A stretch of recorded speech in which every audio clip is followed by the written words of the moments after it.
बड़ा उत्तम।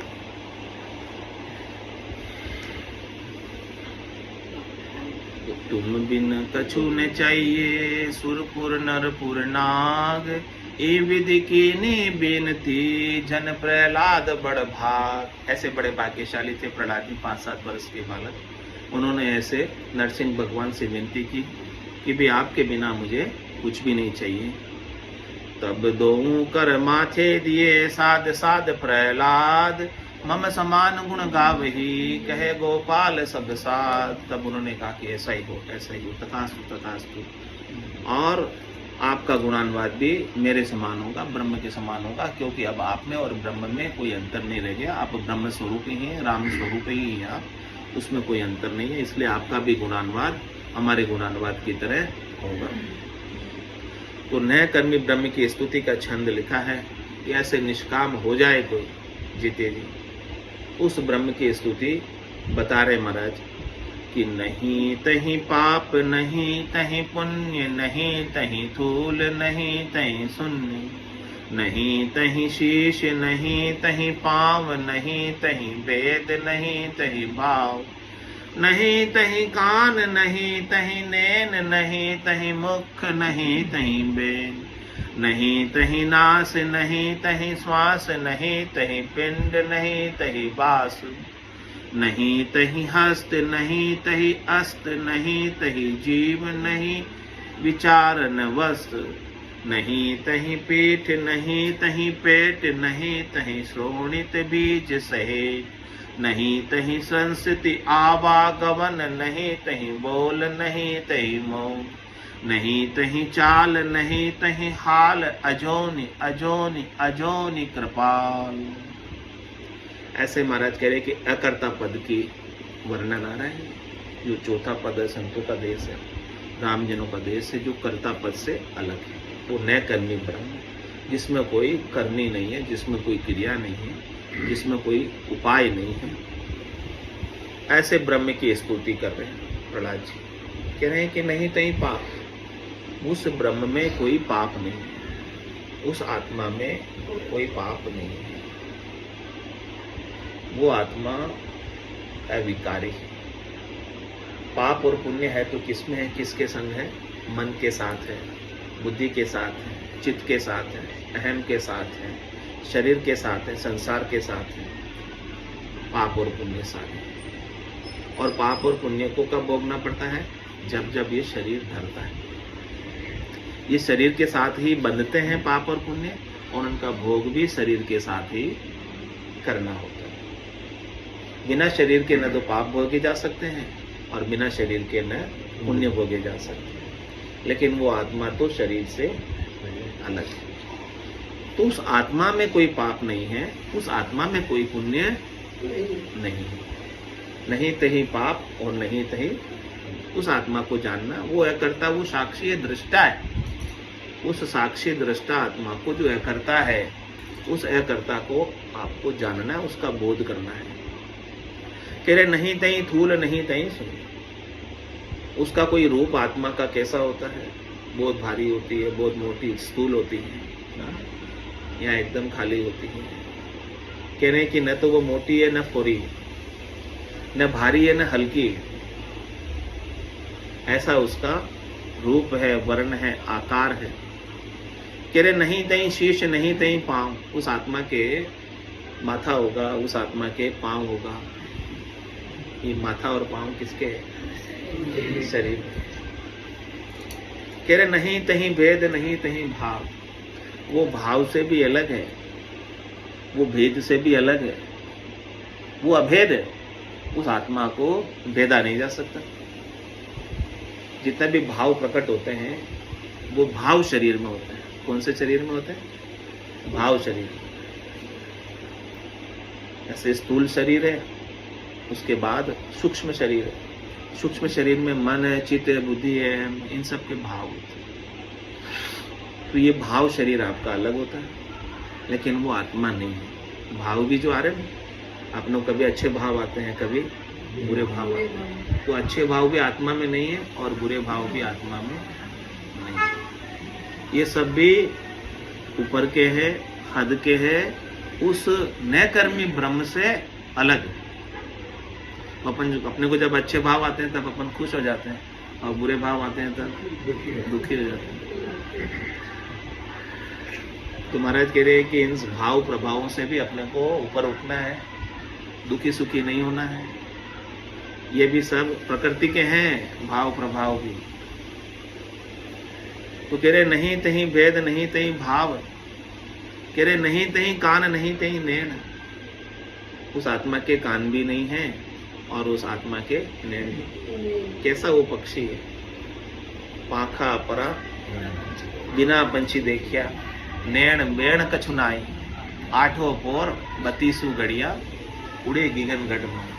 वो आत्मा कैसा पक्षी है, जिसके पंख नहीं है, पर नहीं है, और जिसके नैन नहीं है, जिसके बेण नहीं है। यानी उसकी कोई वाणी नहीं है, न वेखरी है, न उसकी मध्यमा है, न उसकी परा है, न उसकी पश्चंती है। ये भी सब ऊपर की वाणियां है, प्रकृति की है, हद की है, वो अपरा है।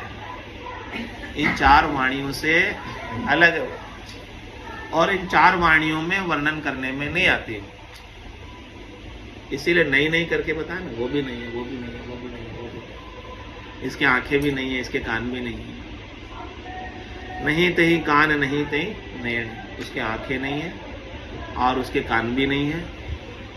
कह रहे नहीं तही मुख नहीं तही बैण, उसके मुख भी नहीं है तो उसके बैण भी नहीं है। मुख होवे तो बैण होवे। मुख किसका है, शरीर के साथ है मुख, आत्मा के साथ नहीं। और वचन भी श्वासों के द्वारा बोले जाते हैं।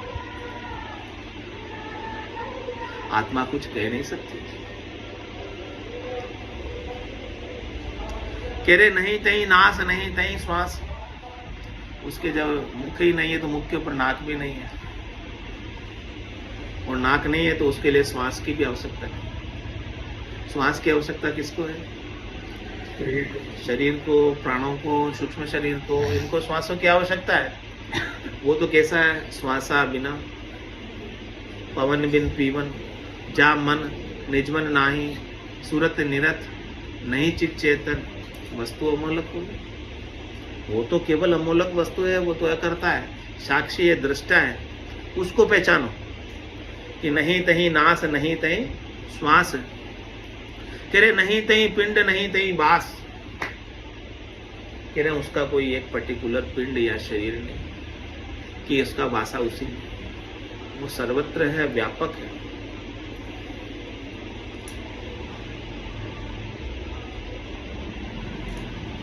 ऐसा वो करता है, ऐसी वो करता है। कोई उसका पर्टिकुलर ठोर ठिकाना नहीं है। नहीं तहीं हस्त नहीं तहीं हस्त, उसका कोई हाथ भी नहीं, उसकी कोई हड्डी भी नहीं। हाथ और हड्डी किसके हैं सर, शरीर। वो शरीर आप थोड़ी। नहीं तहीं जीव विचार न वस्तु, कह रहे वो जीव भी नहीं।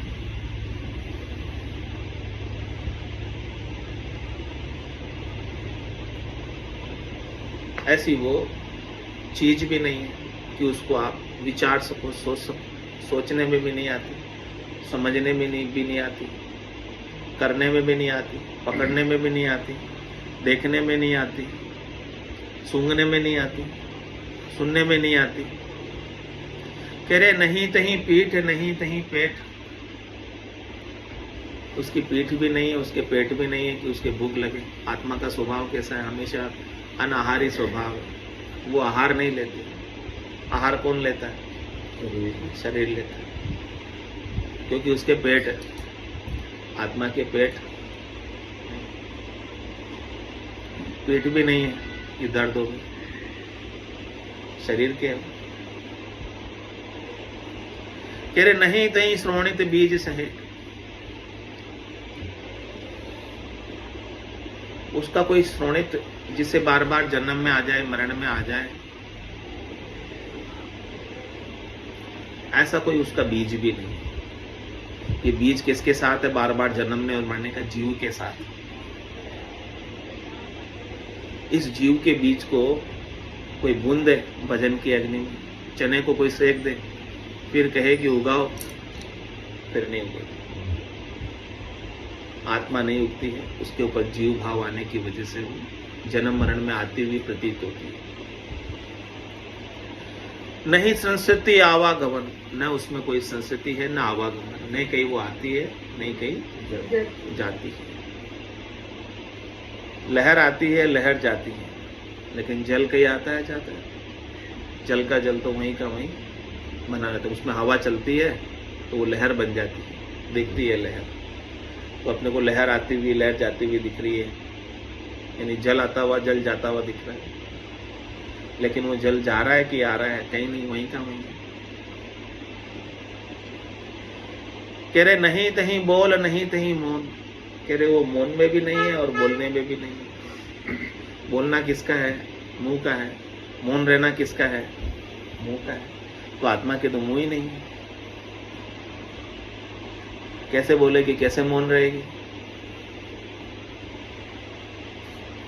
कह रहे नहीं तहीं चाल नहीं तहीं हाल, कह रहे उसके हालचाल तो किसके होते हैं? अपने शरीर के होते हैं। हालचाल कैसे पूछते हैं? तबीयत ठीक है कि नहीं, किसके हालचाल पूछते हैं? शरीर के। उसके हालचाल तो हमेशा एक जैसे ही रहते हैं। उसके हालचाल कभी बदलते नहीं है, वो बदलता नहीं है। जो बदलता नहीं है उसको जानो, उसको पहचानो, उसको समझो। वो आप जो बदलते नहीं। आपका शरीर बदलता है। बचपन में आपका शरीर कैसा था? भाग लेते थे, दौड़ लेते थे, खेल लेते थे, कूद लेते थे। लेकिन आज आपका शरीर कैसा है? और बुढ़ापे में शरीर कैसा हो जाएगा? तो बदलने वाला कौन है? आप थोड़ी। जन्मने वाला कौन है? शरीर। मरने वाला कौन है? शरीर। आप थोड़ी। हो गए ना निर्भय या नहीं हुए? डर निकला नहीं निकला? बूढ़े होने का डर निकला नहीं? आप नहीं हो बूढ़े, आप नहीं हो। आप तो वैसे के वैसे ही हो जैसे बचपन में थे। आज भी आप वैसे ही हो और कल भी आप वैसे ही रहोगे। जन्म से पहले भी आप वैसे ही थे और मृत्यु के बाद भी आप वैसे ही रहोगे। कुछ होने वाला नहीं है आपका, कुछ बदलने वाला नहीं है आपका। वो नहीं बदलने वाले को जानो। जो रहता है वही राम है, उस राम को पहचानो।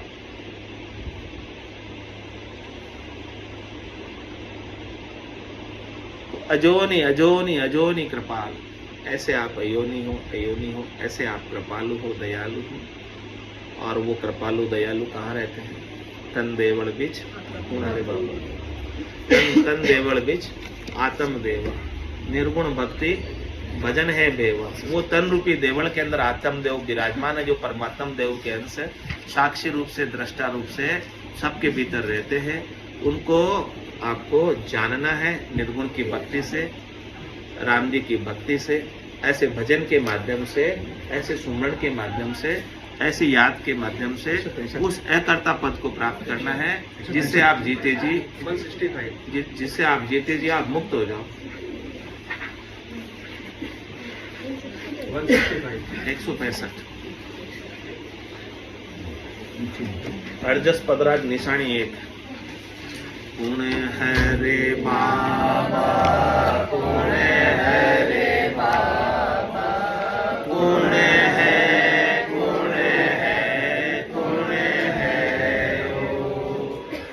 दीन लोक में राजे रहो है, ऐसी आके धुन है ओ।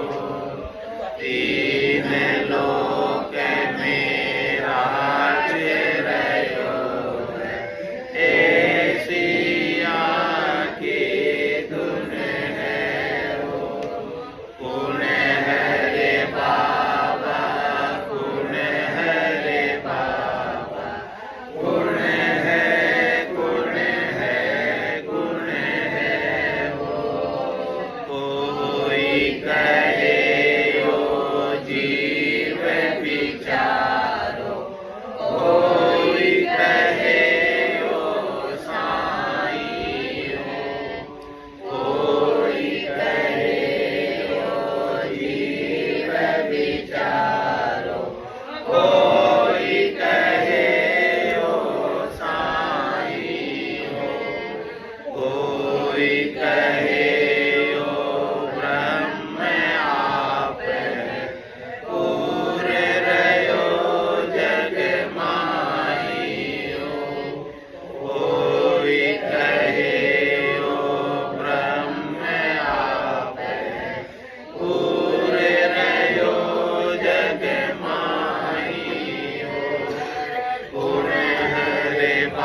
करो सुखराम जी महाराज के ज्ञान ससरु भगवान ने धन्य हो केवली भगवंता ने धन्य हो जीवा कारण जाग ने धन्य हो मोक्ष के मालिका ने धन्य हो अनंत कोटि संतान